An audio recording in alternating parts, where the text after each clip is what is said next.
Найзуудаараа ороход тохиромжтой 5 газар.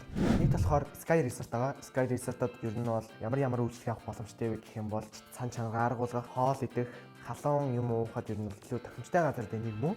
Тэгээд ерөөхдөө бол найзууд гэлтгүй гэр бүлээр ороход тохиромжтой газар дээ нэг юм аа. Хоёрт болохоор Zoo Park байгаа.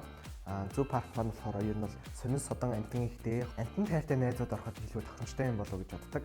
Тэгээд тэнд болохоор амтнаа хооллоод гоё Instagram-д гоё пост оруулахад ер нь илүү тохиромжтой гэж бодож байна. Гурав дахь газрын маань онцлог зүйл бол ер нь бол бодит орчин, бодит хувцас тийм Wi-Fi бүрдүүлж гисэн газруудын нэг юм аа.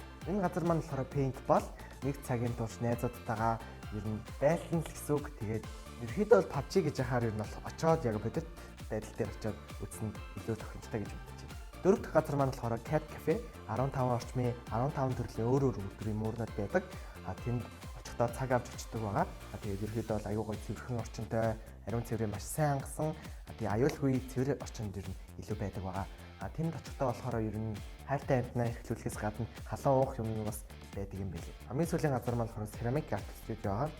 Тэрхүү газар маань яадаг вэ гэхээр гараар урилгуудаа ер нь илүү давмгай тийм төрлийн найзууд бол очиход илүү тохиромжтой гэж бодож байна.